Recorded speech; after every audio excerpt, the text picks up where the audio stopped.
La jardinerie, c'est toute ma vie, je crois. Quand j'étais petit, je m'amusais souvent à semer des haricots verts dans le jardin de mon grand-père. Haricots verts, à ne pas confondre avec les haricots verts, parce que les haricots verts viennent d'Australie, alors que les haricots verts viennent de Suède. Ça n'a vraiment rien à voir. Et puis après ma jeunesse, j'ai grandi, et j'ai aujourd'hui 55 ans, et le jardinage est toujours présent dans ma vie en fait. Au quotidien, au travail, et dans plein de lieux différents finalement, à la piscine aussi. Je pense que le jardinage a sa place dans tous les horizons. On peut faire du jardinage dans l'eau, dans le sol et dans le ciel aussi. Vous savez pas le nombre de citrouilles que j'ai plantées dans le dernier cunilingus qui est passé là. Oh là là là, giga dinguerie le truc. Si je fais du jardinage au-delà des lieux publics, bah bien évidemment que oui. Enfin, vous savez, moi en tant que gros égoïste, il est évident que je vais planter des choses chez moi que je vais pas planter dans les lieux publics. Comme par exemple les lieux publics, bah, je vais planter des gens. Ce que je cultive dans mon jardin, oh là là, plein de choses. Aussi bien de la flore que de la faune, hein. J'ai beaucoup d'animaux chez moi. J'ai, voyons voir, 5 chats, 2 poules, 5 renards. Du coup, il n'y a plus de poules. Mais si vous voulez, je vous montre. Ouais, on y va maintenant?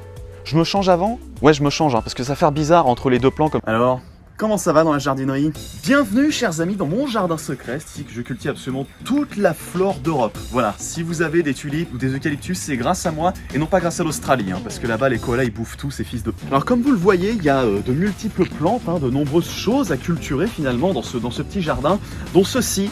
Mais on en parlera plus tard, il y a plus important. Voilà, tout d'abord, on va parler, je pense, du point clé, si vous voulez. Le point clé du potager, c'est les tomates. Voilà, les tomates avec évidemment voilà, ces petits œillets jaunes là. Pourquoi j'ai mis des œillets jaunes? Tout simplement parce qu'en fait, les abeilles, si vous voulez, elles aiment bien polliniser. Et donc, du coup, quand elles viennent sur les œillets jaunes, eh ben, elles font comme dans les Sims 3. C'est-à-dire, vous savez, quand vous prenez 2 Sims là, et vous faites l'option faire crac-crac dans le lit. Moi, je sais pas ce que ça veut dire. Je fais pas ce genre de choses. Donc, qu'est-ce qu'on peut observer ici? Donc, on a une bonne vingtaine, je pense, de plants. Et on a notamment lui là. Lui, il s'est mis bien, vraiment, petit débat parallèle sur lui. Moi, je sais pas ce que vous en pensez, mais celui-là, il est vraiment top qualité. 20 €, sans compter la TVA et l'inflation, parce que bon, voilà, on va dire, allez, 100 balles, 100 balles. Je vous le vends 100 balles, et encore, c'est gentil, hein, c'est une offre d'amis, c'est parce que je vous connais. Ensuite, ici, on a plein de feuilles.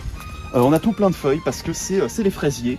Et quand je les ai mis, en fait, j'avais pas vu, mais c'est des fraisiers montants. Du coup, bah, ils arrêtent pas de monter comme ça, mais les fraises, elles restent toujours gigabasses, ce qui fait que du coup, bah, c'est giga chiant à attraper. Voilà, puis parmi les fraises, vous voyez, on a celle-ci, là, ça commence à rougir. Elles sont timides, elles sont très timides. Donc là, évidemment, on poursuit la visite, hein, on poursuit la visite du jardin secret avec évidemment, voilà, ces haricots verts, hein, à ne pas confondre, parce que les haricots verts viennent d'Afrique, alors que les haricots verts viennent de Suède. Voilà. Et donc ici, on en a quelques-uns. Qui sont en train de pousser, hein, mais encore une fois ils sont timides. Bon, ils sont pas comme les fraises, ils vont pas rougir, ils vont juste devenir verts, parce que voilà, les couleurs de peau, la diversité. Happy Pride Month. Ici c'est des fleurs, alors elles sont pas encore là, mais bientôt. Bientôt, ouais. Un jour peut-être. Là aussi, alors là il y a quelque chose, je sais plus ce que j'ai mis. Alors évidemment, quand on entretient les plantes, il faut les arroser. Voilà, alors je vais vous renvoyer évidemment ma vidéo d'arrosage que j'ai sortie il y a 4 ans parce que je sors jamais de vidéo sur cette plateforme. Moi je poste que sur Dailymotion, hein. Voilà, c'est bon pour vous.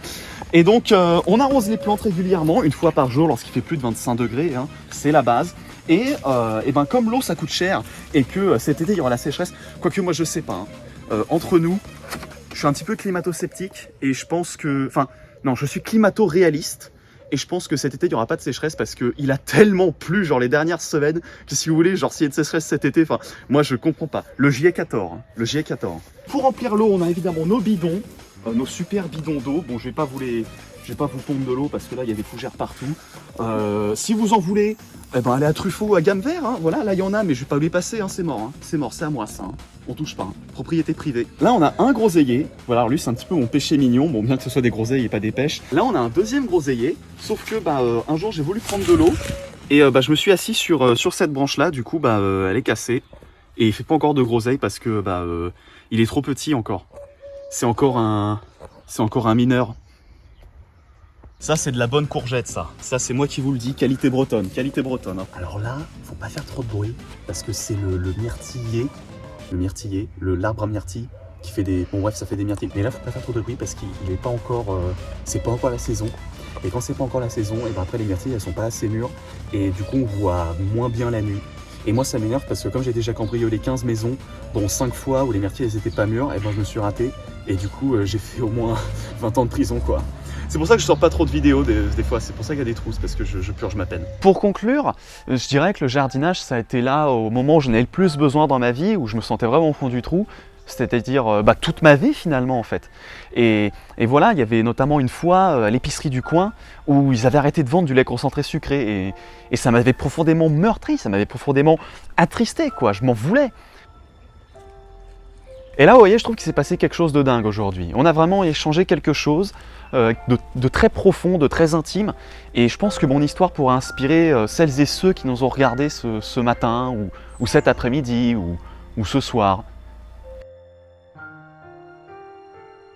Et je pense que grâce à ça, vous voyez, on crée une histoire, on crée des liens qui nous unissent chacun et chacune finalement. Et grâce à ceci, eh ben, tout cela c'est parfait. Et moi je pense qu'il n'y aura pas mieux, qu'il n'y aura jamais mieux à dire. À jamais, tout le temps. Bonne journée.